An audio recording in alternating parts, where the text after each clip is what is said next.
I'm not going to pretend I wasn't a bit concerned with Atlas Fallen when the release date and pre-orders went live for the game before the first gameplay was even shown off. How do you expect gamers to pre-order a game without even knowing what it looks like? Up to March this year, we only had a very flashy CG trailer which was shown off during Gamescom last year.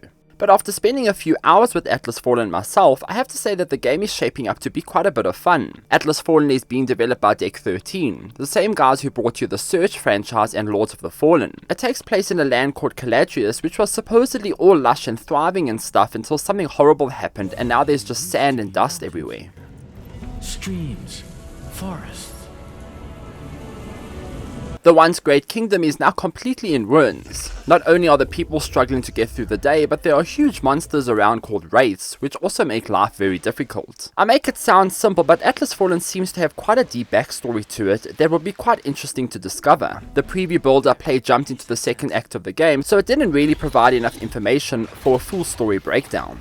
From the lore pieces I gathered around the game, I suspect the fall of the kingdom had something to do with a war led by a mad queen and a powerful gauntlet, which by chance the main character in the game now wears. This gauntlet is pretty important to Atlas Fallen and not only acts as the key artifact in the story, but also ties much of the game's combat together. The preview saw me wake up one day in a cave and take on a role of this unnamed character and his mysterious ghost-like partner. So with the sandy landscape ahead of me, I was keen to jump into this preview, while up some race around, and hopefully make this preview sound cool enough for you to pay attention to Atlas Fallen. Because you should. It's actually a good time.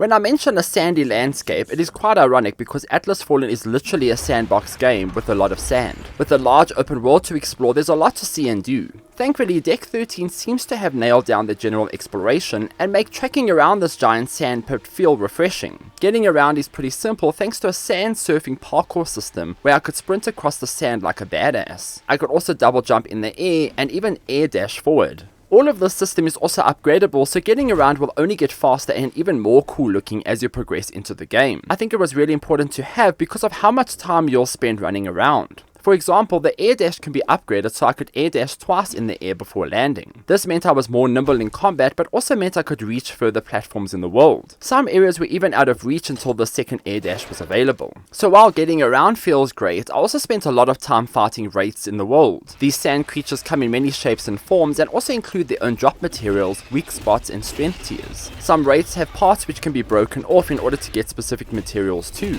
The Shell Basher, for example, has giant claws which once attacked weakens the wraith and drops valuable crafting materials. From the outside, Atlas Fallen might look like it has a pretty box standard combat system, but its mechanics make it incredibly unique. Combos are performed with light and heavy attacks. Holding down attack buttons also triggers a unique attack. If you have played any hack and slash in the past, this might seem like nothing new, but the real fun is in the game's momentum system.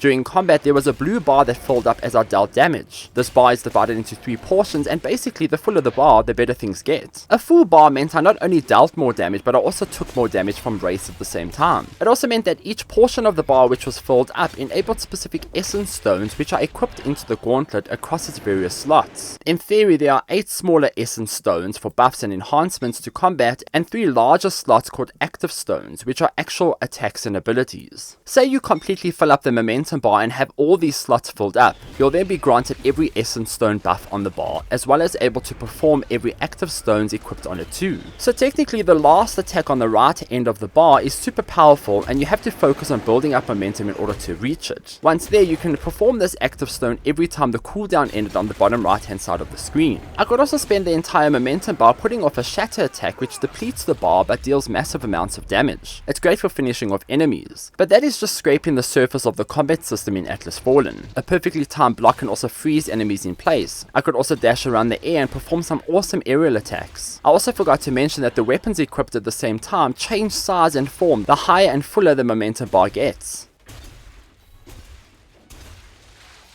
All of this is a pretty damn cool experience, and I won't lie, I actually wanted to fight every enemy around me all the time because of how much fun the combat system is. Not to mention there are quite a lot of essence stones and active stones to equip, so you can really build your fighting style into whatever you want. One essence stone triggered an automatic counter attack every time I parried an enemy, for example, while others offered buffs to defense and damage. Active stones saw me toss a giant sandstorm into the distance which spun around and damaged enemies. Another let me throw my hammer in a line and have it return, damaging all enemies in the way. It really is a lot of fun. Exploration in Atlas Fallen also seems to be a big focus for the game. New gear like weapons and armor will encourage you to search every mountain and castle ruin. There are also some side quests to take on and general sandbox-like mechanics. One activity saw me raise a pillar and surf to the next one before the timer ended. These are nice to do, but I hope there are a bit more rewarding things to come in the final game.